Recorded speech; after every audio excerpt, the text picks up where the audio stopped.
You think Appalachian mountain folk only ate pinto beans, collard greens, and molasses? Think again. These hillbilly homesteads served up some of the most ingenious, resourceful, and surprisingly sophisticated meals in American history. Their real dishes served to real families across the hollers and ridges of Appalachia from the 1800s through the mid-1900s. These mountain people turned scarcity into abundance, foraged ingredients into feasts, and made every part of the animal count. Let's dig into 25 hillbilly recipes you never knew were actually feeding generations of self-reliant Americans who knew more about survival cooking than most of us will ever learn. Collard greens with Potlikker. Collard greens weren't just a side dish in Appalachia. They were winter medicine, survival food, and social currency all rolled into one iron-rich package. These hardy greens could survive frosts that killed everything else, providing fresh vegetables when nothing else would grow. The preparation was sacred ritual. Massive leaves stripped from their thick stems, chopped rough, then thrown into a pot with a ham hock, fatback, or streak of lean. Water, salt, and maybe a pinch of sugar, then hours of slow simmering until the greens turned army green soft and the cooking liquid, that glorious Potlikker, became a mineral-rich, smoky elixir. Mountain families would sop that Potlikker with cornbread, letting every vitamin-packed drop soak in. The greens themselves tasted like the earth and smoke and the iron tang of proper nutrition. Grandmothers swore Potlikker could cure everything from a hangover to heartbreak. They weren't entirely wrong. If you're enjoying this journey through food history, hit that subscribe button and ring the bell so you don't miss future videos. Soup beans, pinto beans. If there was one dish that defined Appalachian cooking, it was soup beans, and they were anything but simple. In the mountains of Kentucky, West Virginia, and Tennessee, from the 1820s onward, dried pinto beans became the backbone of survival. When winter snows blocked the passes, families relied on cellars stocked with dried beans. Women would sort through dried pintos by lamplight, picking out stones, then soaking them overnight in spring water. Come morning, those beans went into a cast iron pot with a ham hock or fatback, maybe an onion, and nothing else.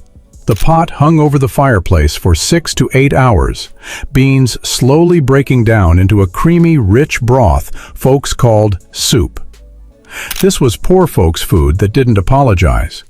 A family of 8 could eat for days on one pot, served with cornbread for sopping. Today's Instant Pot has nothing on mountain women who could tell by smell when beans were perfectly tender. Sour corn. This fermented delicacy sounds like a mistake until you taste the tangy, complex flavors mountain people craved all winter long. Sour corn emerged in the late 1700s when Scots-Irish settlers needed to preserve corn harvest without canning equipment. The technique mixed European fermentation with Native American preservation methods.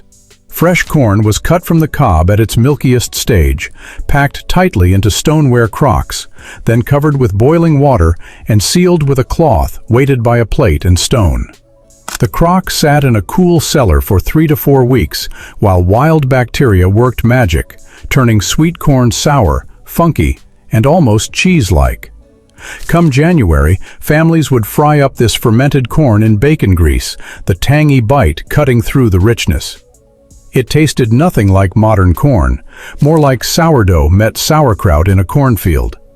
Refusing sour corn at a neighbor's table meant you didn't understand real mountain food. Ramps and eggs. When April arrived and the forest floor finally thawed, mountain families went ramp hunting like their lives depended on it, because after a winter of salt pork and dried beans, they kind of did. Ramps, wild leeks that grew in shaded hollows across Appalachia, were the first fresh green thing anyone had tasted in 6 months. These pungent bulbs with their broad leaves smelled like the offspring of garlic and onions having a really intense argument. Families would harvest them by the bushel, and the simplest preparation was also the best. scrambled eggs with chopped ramps fried in bacon fat. The ramps would soften and sweeten slightly, their sharp funk mellowing into something almost buttery, streaked through creamy yellow eggs. Your breath would smell like ramps for 3 days straight, but nobody cared because everyone else smelled the same way. It was spring's announcement that the hard times were ending. Today's farm-to-table restaurants charge $15 for this mountain breakfast staple. Country ham and red-eye gravy. Country ham wasn't just breakfast. It was proof you'd survived another year and had the foresight to prepare for the next one. These salt-cured, hickory-smoked hams hung in smokehouses across Appalachia from fall through spring, developing a deep mahogany crust and flavor so concentrated it could make you weep. Come morning, thick slices got fried in a cast-iron skillet until the edges crisped up like meat candy. Then came the magic. Coffee, straight black coffee, poured directly into the hot drippings. The liquid would sizzle and spit, picking up all those caramelized, salty bits stuck to the pan, turning into a thin, dark gravy with a slight sheen. That's your red-eye. You'd pour this over the ham and biscuits, the bitter coffee cutting through the salt and smoke. This was working man's food that could fuel a 10-hour day of logging or farming. Modern brunch spots don't even come close. Souse meat. Nothing went to waste when you butchered a hog, and souse meat proved mountain people knew how to turn the unusable into the unforgettable. After a November hog killing, when the good cuts were claimed, what remained was the head, feet, and tongue. Parts most folks today wouldn't touch with a 10-foot pole. These went into a massive pot with vinegar, pickling spices, salt, and water, then boiled for hours until the meat fell off the bone and the liquid turned to gelatin. Everything got chopped fine. Cheek meat, tongue, snout, the works, mixed with the spiced broth, and poured into loaf pans to set up solid overnight. Come morning, you'd have slabs of jellied meat you could slice cold, fry up crispy, or eat straight on crackers. The vinegar gave it a bright, sharp punch that woke you up faster than coffee. Modern head cheese is the fancy name, but souse meat was the mountain original. Groundhog, Woodchuck. February 2nd wasn't about some rodent predicting weather. It was about the fattest, tastiest groundhog you could trap before spring arrived. After winter hibernation, groundhogs were plump with stored fat, making them the original grass-fed meat. Mountain families trapped them in early February, and the preparation was an art form. First, you'd parboil the whole carcass with baking soda to draw out the gamey fat, changing the water twice. Then the real cooking began, roasted slow in a Dutch oven with potatoes, carrots, onions, and whatever root vegetables survived in the cellar. The meat turned dark and rich, tasting like a cross between pork and dark meat chicken, but wilder, more complex. That fat rendered into the vegetables, making everything taste like it came from the forest floor itself. City folks turned their noses up, but mountain families knew groundhog was better than chicken and cheaper than beef. Today's locavores have nothing on families who ate seasonal before it was trendy. Persimmon pudding. Come October, after the first hard frost, persimmon trees across Appalachia dropped their orange treasures, and families knew dessert season had arrived. Wild American persimmons, smaller and more intense than Asian varieties, had to be frost-sweetened or they'd pucker your mouth worse than green apples. Mountain women would gather them by the bushel, squeezing out the pulp through cheesecloth, discarding the bitter seeds and skin. That pulp went into a pudding that was more spoon bread than anything we'd call pudding today. Persimmon pulp mixed with buttermilk, eggs, flour, sugar, cinnamon, and nutmeg.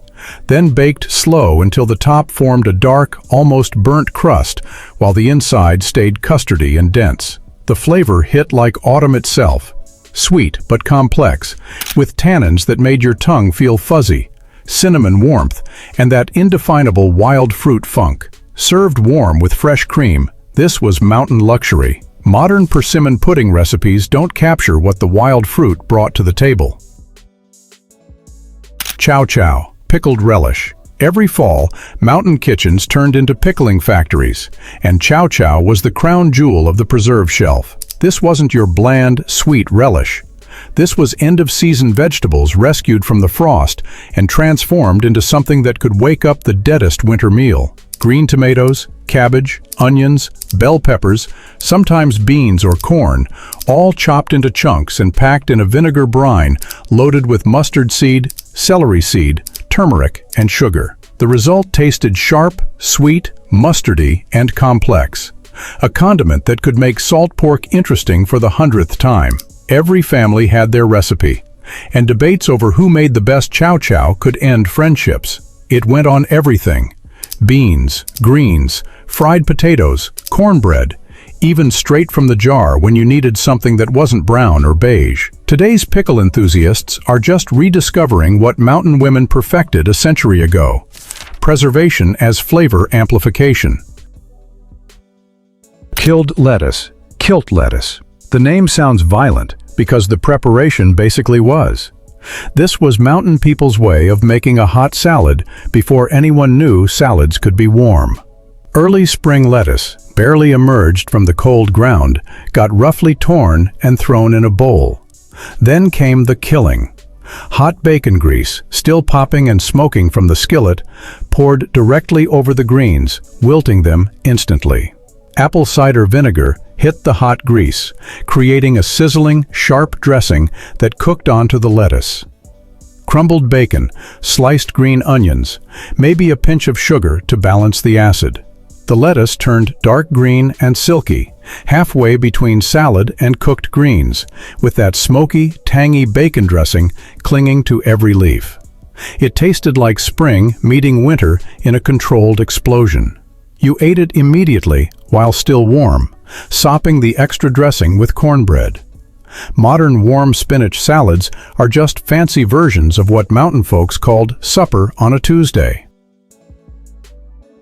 Creasy greens, Upland cress. Before anyone called them microgreens or charged $12 for a handful, mountain families foraged creasy greens every spring like their vitamin-deprived bodies were screaming for it, because they were. These wild cresses grew along creek banks and wet meadows. Small, peppery leaves that tasted like watercress and arugula had a spicy baby.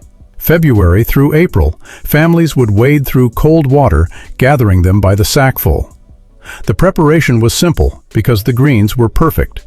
Boiled briefly with a piece of fatback until just wilted, maybe a splash of vinegar, salt, and pepper. That's it. The greens kept their peppery bite, cutting through months of heavy, fatty winter food with fresh, green sharpness. The first mess of creasy greens each spring was practically a holiday, proof that winter was finally dying. Some families ate them raw in sandwiches or chopped into scrambled eggs. Today's foragers are rediscovering what Appalachian kids knew. The best food is free if you know where to look. Fried corn. This wasn't corn on the cob. This was fresh corn kernels cut from summer's sweetest ears and fried into something that tasted like butter, sugar, and sunshine had a baby in a cast iron skillet. Late July and August, when corn was at its peak milky sweetness, mountain women would cut kernels off the cob, then scrape the cobs with the knife's back to get every bit of that sweet, starchy milk. Into a hot skillet with bacon grease and butter, always both, the corn went, along with a splash of cream if you were feeling fancy. You'd cook it slow, stirring constantly, letting the natural sugars caramelize on the bottom of the pan, building up those golden brown bits, then scraping them back into the corn. Add salt, pepper, maybe a pinch of sugar. After 20 minutes, you had corn that was creamy and crispy simultaneously, sweet and savory, with a depth of flavor that made you understand why people wrote folk songs about food. Modern creamed corn is a pale, sad imitation of fried corn's glory. Cornbread and buttermilk. This combination sounds like poverty food until you understand it was mountain people's midnight snack, comfort food, and hungover person's salvation all in one bowl. The cornbread had to be the right kind. Crispy-edged skillet cornbread, made with mostly cornmeal and just enough flour, baked in a screaming hot greased skillet until the bottom turned almost burnt black crispy. You'd crumble that cornbread, still warm, into a tall glass or bowl, then pour cold buttermilk over it until it swam. The buttermilk would soften the crispy parts, while the cornbread absorbed that tangy, slightly sour liquid. You'd eat it with a spoon, getting bits of soggy cornbread and crunchy edges in every bite, the buttermilk turning golden with cornmeal. It tasted cool and warm simultaneously, sweet and tangy, filling without being heavy. Families ate this before bed, after hard work, when nothing else sounded good. Today's overnight oats have nothing on this Appalachian original that didn't need a recipe blog or Instagram filter. Greasy beans. The name isn't appetizing until you taste them. Then you understand why mountain families considered these green beans the pinnacle of summer preservation. Fresh green beans, picked at their tender peak, got packed raw into jars with nothing but salt, lots of salt, then covered with water and sealed. No pressure canning, no boiling water bath, just salt and time working their preservation magic. The beans would ferment slightly over months in the cellar, turning olive green and developing a complex, almost pickled flavor. Come winter, you'd pull out a jar, drain the beans, and cook them for hours with fatback or bacon until they turned army green soft and the Potlikker got rich and smoky. They called them greasy because that pork fat made the beans slippery, silky, almost decadent. The flavor was intense, salty, smoky. Poke salad, pokeweed. Eating poke salad was like playing Russian roulette with your vegetables. Get the preparation wrong, and you'd be sicker than a dog. Get it right, and you'd taste spring's most unique green. Pokeweed grew wild everywhere in Appalachia, tall stalks with broad leaves that showed up every April. The trick was timing. You could only eat the youngest shoots before they turned purple. And even then, you had to boil them 3 times, dumping the water each time to remove the toxins. First boil removed the poison. Second boil removed the bitterness. Third boil made them edible. What remained tasted like a cross between asparagus and spinach, earthy and slightly mucilaginous. Fried in bacon grease with scrambled eggs, poke was a mountain delicacy. Grandmothers knew exactly when to pick it, how to prepare it safely. One woman's poke salad could be another woman's hospital visit. Today's foragers treat it with proper respect, or they should. This was poor folks' food that required rich knowledge. Cracklin bread. When mountain families rendered lard from hog fat, what remained were cracklings, crispy, golden nuggets of pork fat and skin that tasted like the best chicharrones you've ever had. Instead of eating them all immediately like any sane person would, smart cooks saved some for cracklin bread. Standard cornbread batter, cornmeal, buttermilk, eggs, salt, a little flour, got studded with these salty, crunchy pork bits before hitting a smoking hot greased skillet. As the bread baked, the cracklings would soften slightly while releasing their porky fat into the cornbread, making it rich and savory. The finished bread had a crispy, almost burnt crust and a tender, fatty interior punctuated by those crispy, chewy cracklings. Each bite was an adventure in texture and pork flavor. You'd eat it hot, dripping with butter, or cold the next day when the cracklings had softened even more. Modern bacon cornbread wishes it was this good. This was using every part of the pig raised to an art form. Vinegar pie. When your pantry was bare but you still wanted dessert, vinegar pie proved mountain ingenuity could turn nothing into something that tasted suspiciously like lemon meringue. This Depression-era desperation dessert used what every household had: flour, sugar, butter, eggs, vinegar, and water. No fruit, no chocolate, no nothing fancy. The filling was basically sweetened, thickened vinegar. Sounds terrible, tastes incredible. Apple cider vinegar mixed with sugar, butter, eggs, and a little flour, cooked into a custard that set up firm and silky. The vinegar's acidity cut through the sweetness, creating a bright, almost citrus-like flavor that made your mouth water. Baked in a flaky pie crust until the top turned golden, this pie tasted way better than it had any right to. Families served it with pride, not shame, because making something delicious from almost nothing was a badge of honor. Today's minimalist baking trends are just rediscovering what the Great Depression taught mountain families. Constraint breeds creativity. Some grandmothers still won't share their vinegar pie recipe. Cushaw Squash. While the rest of America obsessed over pumpkins, Appalachian families knew Cushaw squash was superior in every way that mattered. These massive, striped crookneck squashes could weigh 20 pounds, grew abundantly in mountain gardens, and stored all winter in cool cellars without rotting. The flesh was denser and less watery than pumpkin, with a flavor that was sweeter, more complex, almost like sweet potato met butternut squash. Mountain women would hack these behemoths into chunks, scoop out the seeds, and roast or boil the flesh until soft. Mashed with butter, sugar, and cinnamon, Cushaw became the base for pies that put pumpkin to shame. Denser, more flavorful, with a texture that didn't turn watery. They'd also fry it like squash, can it for winter, or feed it to livestock when the harvest was too abundant. Every family had a Cushaw patch, and sharing seeds between neighbors was mountain currency. Today's heirloom vegetable enthusiasts are just catching up. Squirrel Gravy. When your husband came back from hunting with a mess of squirrels, you didn't just fry them up. You made gravy that could convince anyone that squirrel was better than chicken.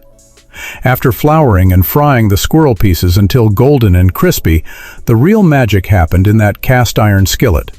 Flour went into the hot drippings, getting whisked into a roux that picked up all those caramelized bits stuck to the pan. Milk or cream slowly joined the party, turning the mixture into a thick, rich gravy studded with tiny bits of crispy squirrel coating. Salt, black pepper, and that's it. The gravy tasted nutty because squirrels ate mostly nuts.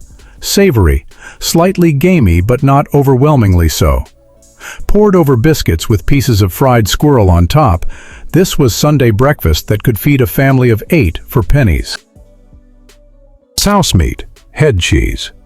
The second mention of Souse Meat, because it was that important and that regional, that different hollers made it completely differently. In some areas, Souse Meat was mostly tongue and cheek meat, refined and mild.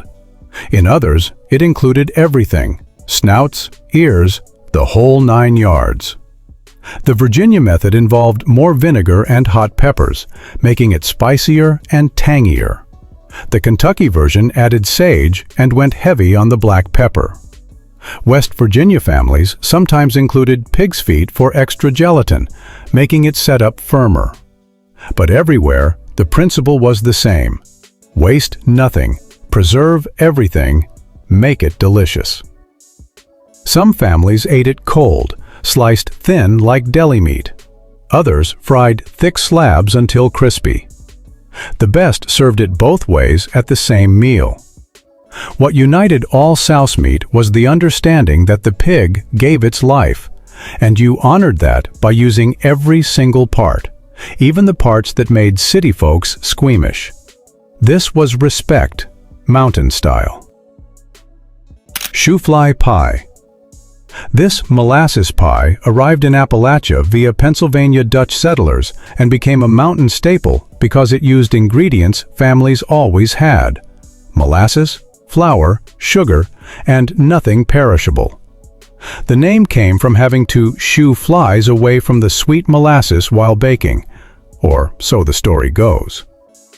The pie had 2 distinct layers: a bottom molasses custard that was dark, sticky, and intensely sweet, and a top streusel that was crumbly and butterscotch-like. Baked together, they created something that was half cake, half pie, entirely addictive. The molasses flavor was bold and unapologetic. This wasn't subtle dessert. This was iron-fortified sweetness that could fuel a day of hard labor. Families ate it for breakfast with coffee, dessert after supper, or snacks throughout the day.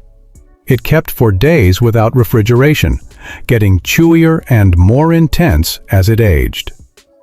Modern molasses lovers are discovering what mountain families knew. This dark sweetener makes better desserts than refined sugar ever could. Hog Maw, stuffed pig stomach. If you thought haggis was adventurous, Hog Maw was Appalachia's answer. The pig's stomach turned inside out, scrubbed clean, and transformed into a cooking vessel for the most savory, rich stuffing imaginable. After hog killing time, the stomach got meticulously cleaned with salt and vinegar until it gleamed. Then came the stuffing, a mixture of ground pork sausage, diced potatoes, onions, cabbage, and spices, packed tight into the stomach.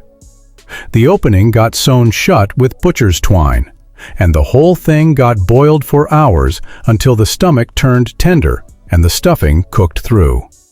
When sliced, each piece showed the layered beauty. Golden stomach turned tender chewy, surrounding moist, flavorful stuffing that had been steaming in its own juices. The stomach itself tasted like the richest, most porky pasta you've ever had. Some families roasted it after boiling for extra texture. This was nose-to-tail eating before it had a trendy name, and it honored the pig completely. Chitterlings, chitlins. Cleaning chitlins, pig intestines, was a 2-day affair that would test anyone's commitment to eating well. But mountain families knew that properly prepared chitlins were delicacy, not desperation. After butchering, the intestines had to be turned inside out and scraped clean, then soaked in salt water and vinegar for hours, changing the water repeatedly. The smell during cleaning was legendary, strong enough to clear a house. But the cooking transformed everything. Boiled with onions, garlic, potatoes, and hot peppers until tender, chitlins developed a texture that was tender chewy with a subtle, complex flavor that tasted more like the sea than the farm. Some folks fried them crispy after boiling. Others made chitlin stew. The key was patience and proper preparation. Frosted meatloaf. Meatloaf underwent a dramatic makeover in the 70s when creative homemakers started frosting it with mashed potatoes to create frosted meatloaf. This showstopper dish transformed humble ground beef into something that looked like a celebration cake, but tasted like pure comfort.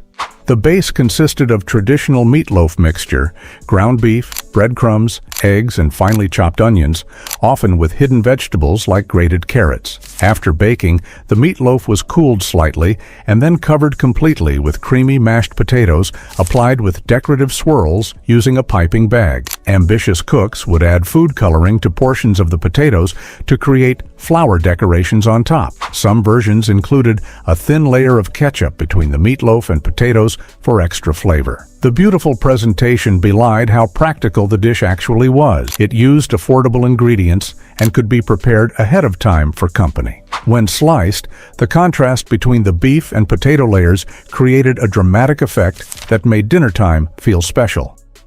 Pepperoni rolls. Back in 1927, Italian immigrant Giuseppe Argiro opened a bakery in Fairmont, West Virginia, right in the heart of coal country. The miners had a problem. They needed lunches that could survive 12-hour shifts in hot, dusty mines without spoiling.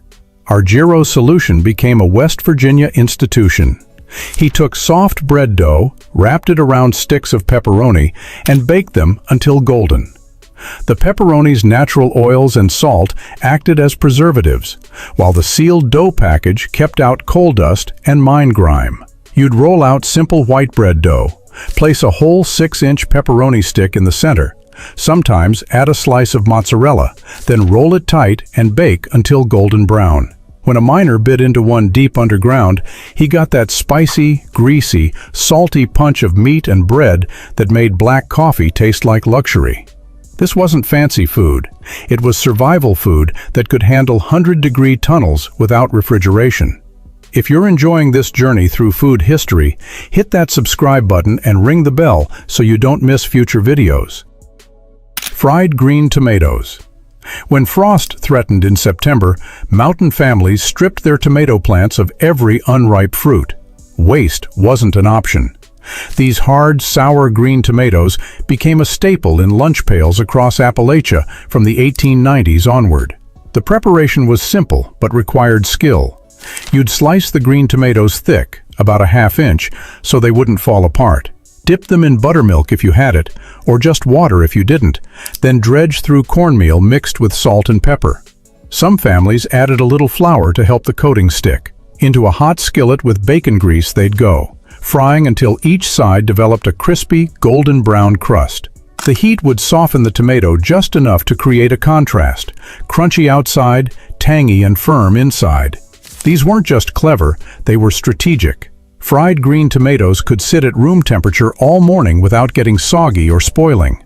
Loggers and miners would eat them cold, straight from the pail, enjoying that sharp, acidic bite that cut through the heaviness of biscuits and fatback. Stack cake slices. The Appalachian stack cake wasn't just dessert. It was portable wealth in the lunch pail. Dating back to the early 1800s, this cake was made from thin layers of dense, cookie-like rounds stacked with dried apple filling. But here's what made it lunch-worthy. It actually got better with age. Families would bake these cakes a week before they were needed, letting the moisture from the apple filling seep into the dry layers, softening them into something almost fudgy. A mother would cut thick slices and wrap them in wax paper for the lunch pail. Each layer was made from sorghum or molasses-sweetened dough rolled thin and baked hard, creating rounds that could survive being transported without crumbling. Between each layer went a thick paste of dried apples, cooked down with sugar and spices until it was almost jammy. The beauty was in the preservation. The low moisture content meant it wouldn't mold. The sugar and spice acted as preservatives, and the whole thing could sit in a cool place for weeks. Miners and loggers savored these slices as their midday treat, the dense sweetness providing quick energy and a taste of home in rough camps.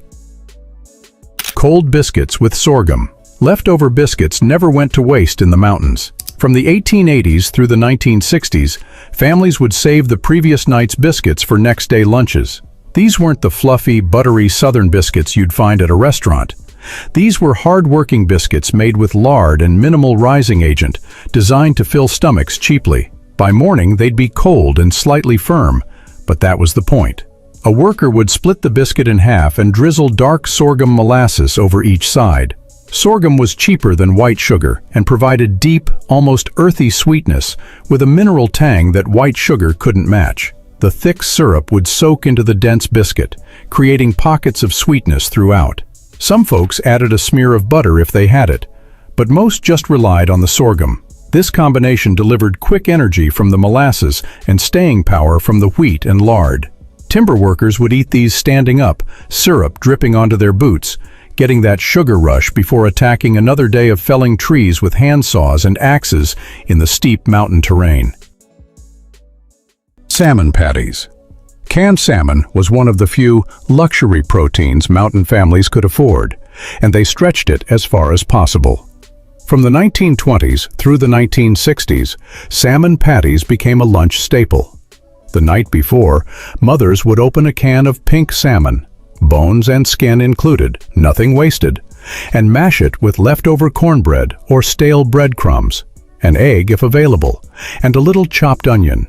Form the mixture into patties and fry them in bacon grease until both sides developed a crispy, golden crust. By morning, these patties were cold and firm, perfect for the lunch pail.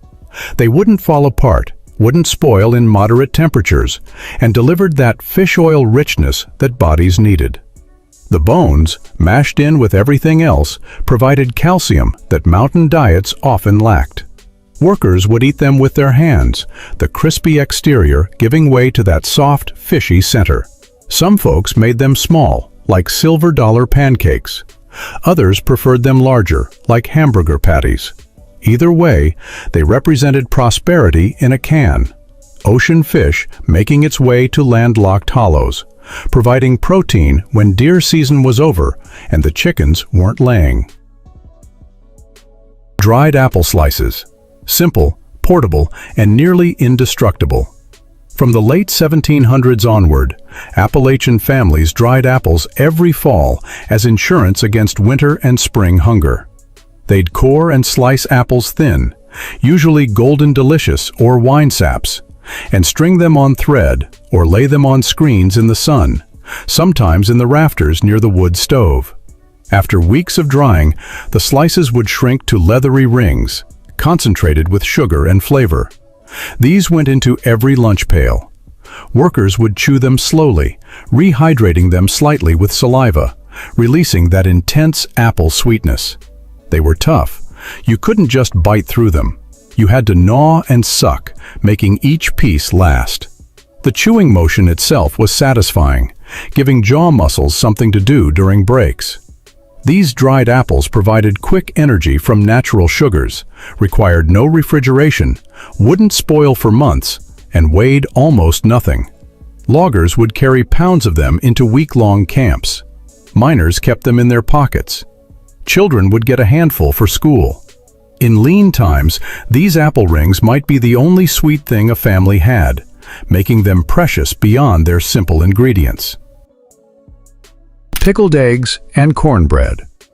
When chickens were laying heavily in spring and summer, mountain families pickled dozens of eggs to preserve them for leaner months.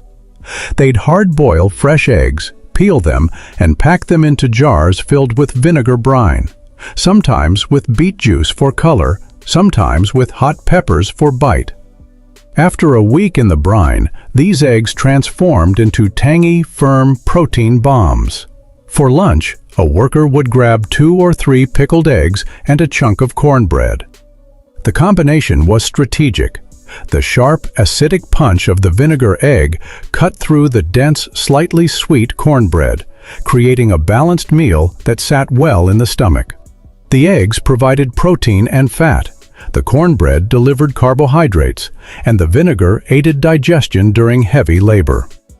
From the 1880s through the 1960s, this pairing was standard in coal camps and tobacco fields.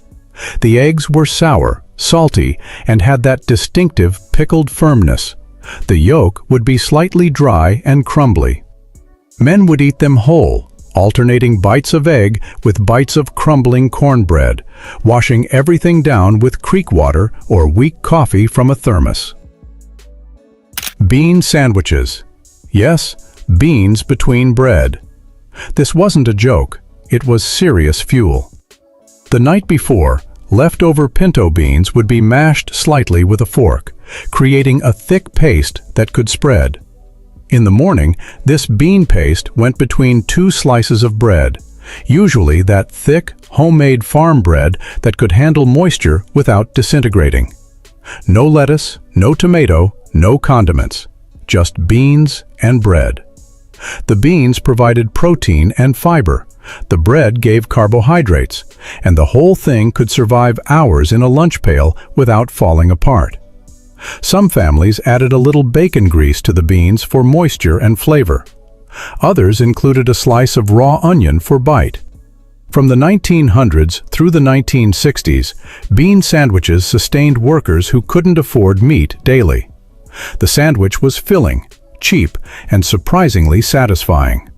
The beans' earthy, creamy texture contrasted with the bread's density.